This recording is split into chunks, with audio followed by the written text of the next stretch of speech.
Existem histórias sussurradas ao redor de fogueiras, contos que se aninham na escuridão entre as árvores e se recusam a desaparecer com a luz da manhã. Falam de demônios, de espíritos vingativos e de bestas amaldiçoadas. Mas a história mais aterrorizante de todas não é uma lenda, é um registro escrito em sangue e medo nas colinas de Mysore, em 1957. A história de um animal que declarou guerra aos humanos locais. Um predador que quebrou todas as regras de sua espécie, movido por uma fúria que ninguém conseguia compreender. Não era um tigre, o caçador supremo da Índia. Era algo muito mais inesperado.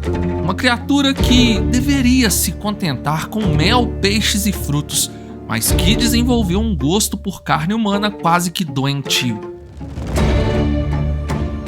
Este é o Ordinário, e hoje vamos desvendar a história real e arrepiante do urso de Mysore, o devorador de homens que só parou depois que foi abatido.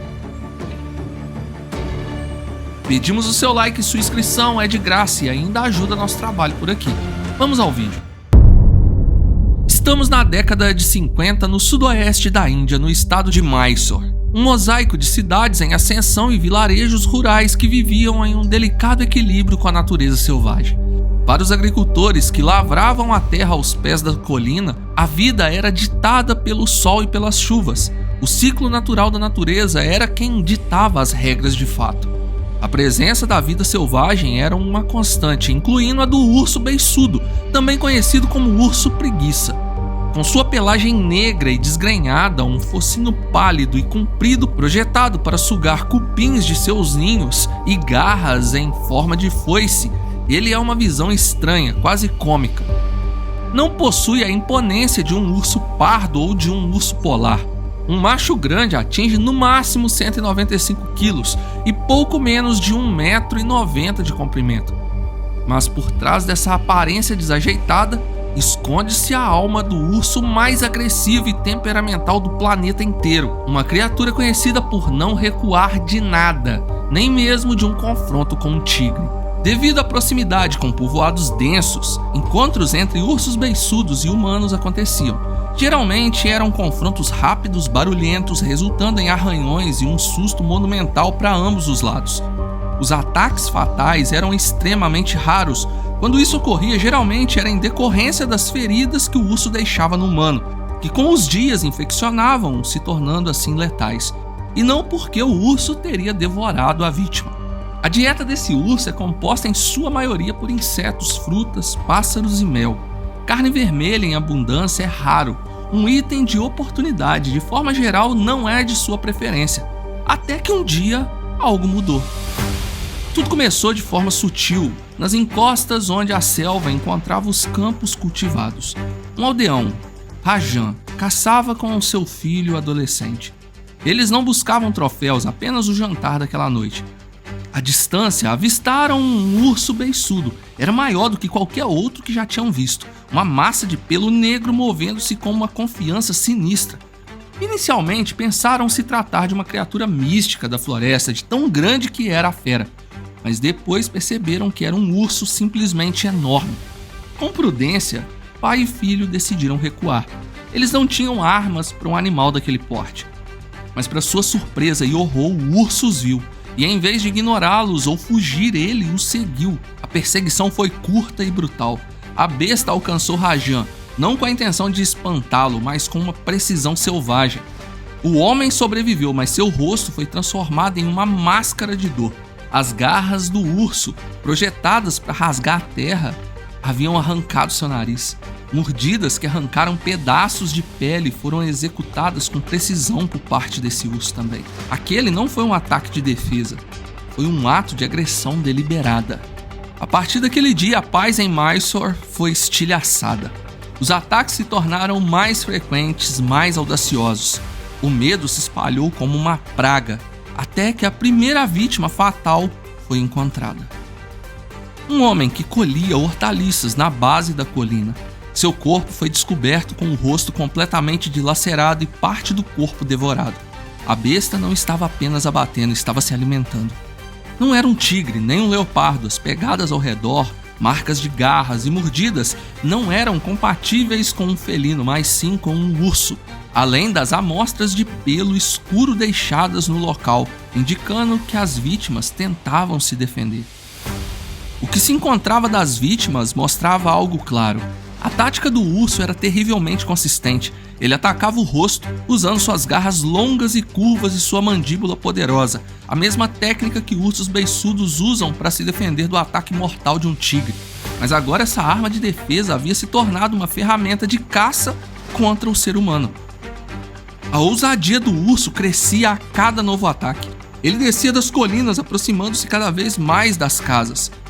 Aqueles que tinham a sorte ou o azar de sobreviver carregavam as marcas do encontro para sempre. Olhos perdidos, bochechas arrancadas, cicatrizes profundas que eram um mapa da fúria do animal. Quando a segunda vítima fatal foi confirmada, o governo local finalmente tomou conhecimento da crise. O comportamento do urso era um enigma aterrorizante. Autoridades e especialistas em vida selvagem estavam perplexos. Um urso beiçudo que caçava e comia humanos era uma aberração, uma violação das leis da natureza. As teorias começaram a surgir, cada uma mais desesperada que a outra. Primeiro, o governo declarou que era uma questão territorial, proibindo os aldeões de se aproximarem das colinas. A teoria foi descartada quando o urso começou a caçar nos quintais das casas. Após a terceira vítima humana perder a vida para o urso, autoridades alegaram que deveria ser uma fêmea protegendo seus filhotes, cuja agressividade era amplificada pelo instinto maternal. Mas os sobreviventes eram unânimes. O animal era grande demais para ser uma fêmea e ninguém jamais avistou um único filhote. O medo então deu lugar à superstição. Como é de se esperar em locais mais isolados, rumores ancestrais ganharam força. Diziam que o urso não era um animal, mas um gênio, um espírito maligno que havia possuído o corpo da fera. A lenda dizia que o gênio desejava uma donzela da vila e, por ter seu desejo negado, estava amaldiçoando a todos com sua fúria. A situação se tornou tão desesperadora que alguns aldeões chegaram a cogitar a hipótese de oferecer uma jovem virgem como sacrifício na colina para apaziguar a besta. Enquanto o pânico reinava, o número de vítimas subia para 12. Caçadores de todos os cantos da Índia, atraídos pela fama da besta amaldiçoada, chegaram à região, ansiosos por glória e recompensa. Eles organizaram buscas, armaram emboscadas e falharam miseravelmente. O urso parecia ser um fantasma, abatendo humanos à vontade e desaparecendo na selva densa sem deixar rastros. Foi então que um cartão postal, um simples pedaço de papel, mudou o rumo da história. Foi enviado por Alan Bucks, um fazendeiro local, a um velho amigo. A mensagem era curta, mas carregada com o peso de uma dor insuportável. Pedi ajuda a Kenneth Anderson, um nome que era uma lenda nas selvas da Índia. O filho de 22 anos de Alan Bucks havia sido a mais recente vítima, executado pelo urso enquanto colhia figos. Kenneth Anderson não era um caçador comum. Escocês de nascimento, ele havia se estabelecido na Índia e encontrado seu propósito nas selvas. Ele era um naturalista, um escritor e, quando necessário, o homem chamado para lidar com os devoradores de homens. Ele registrava cada aventura em seus diários e a caçada ao urso de Mysore se tornaria um de seus capítulos mais desafiadores. Atendendo ao chamado do seu amigo de luto, Anderson partiu para Mysore. Ele acreditava que seria uma caçada simples. Chegou com pouca roupa e seu confiável rifle 405 Winchester. Durante uma noite inteira, ele percorreu os locais dos ataques, os caminhos que o urso costumava usar, mas não encontrou nada, nenhuma pegada, nenhum som. Frustrado, Anderson retornou pedindo a Alan Bucks que o avisasse quando a criatura aparecesse novamente. Um mês se passou. A paz era tensa e frágil. Então o urso atacou novamente. Dessa vez do outro lado da colina, em uma madeireira. 2 homens foram atacados, um deles fatalmente. A movimentação dos caçadores o havia deslocado, mas não detido. Anderson foi chamado de volta. Dessa vez, ele levou 4 ajudantes, mas a selva era densa. O medo era palpável e os ajudantes, homens experientes, se recusaram a continuar, deixando Anderson sozinho na escuridão crescente. Após mais de 1h30 de caminhada solitária, ele se deparou com uma cena horrível. Outra vítima, um caçador que, como tantos outros, havia subestimado a besta. O homem ainda estava vivo, mas suas horas estavam contadas. Anderson, o caçador, Tornou-se o socorrista carregando o homem ferido de volta ao acampamento dos seus ajudantes, que o levaram em busca de socorro. Foi em vão. Abatido e exausto, Anderson teve que recuar mais uma vez quando, pouco depois, torceu o tornozelo em uma raiz traiçoeira. Mas Kenneth Anderson não era um homem que desistiu. Ferido, sozinho e enfrentando um adversário que parecia sobrenatural, ele imobilizou o tornozelo e na manhã seguinte voltou à caça. A dor era um companheiro constante enquanto ele rastreava a fera. Finalmente, sua perseverança valeu a pena. Ele localizou o abrigo do urso, uma caverna escura em uma encosta rochosa. Ali ele se posicionou e a espera começou. Das 5 da tarde, sob o sol forte, até as 11 da noite na escuridão total. O silêncio era quebrado apenas pelos sons da selva. Então ele ouviu um arrastar de patas, um estalar de galhos. O urso se aproximava, a criatura parou a poucos metros de distância para cavar e comer raízes, alheio à presença humana. Aquele foi o momento e Anderson ergueu seu lampião, o feixe de luz cortando a escuridão e iluminando o peito da fera. O rifle então rugiu, o som ecoando pelas colinas. Um único tiro preciso no coração da besta. O reinado de terror do urso de Mysore havia terminado. Ao examinar o corpo do animal, Anderson acreditou ter encontrado a resposta para o mistério. Uma antiga cicatriz, quase imperceptível, talvez de uma lança ou de um tiro mal dado. Sua teoria era que o urso, em algum momento da sua vida, talvez quando jovem, fora ferido por humanos.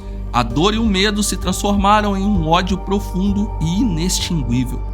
O demônio de Mysore não era uma maldição, era uma criação humana, uma história de vingança onde um animal levado à loucura pela crueldade decidiu retribuir na mesma moeda, espalhando terror por onde passava. No final, o urso deixou um legado de 12 a 15 vítimas fatais confirmadas e quase 60 feridos. E sim, ele era enorme, maior do que a média da sua espécie. Me conte aqui nos comentários se você já conhecia essa história. Aproveite e faça uma maratona dos vídeos do Ordinário. Não saia, inclusive, desse vídeo sem deixar o seu like e considerar se inscrever em nosso canal. É bom pra caramba. Obrigado por assistir. Fui.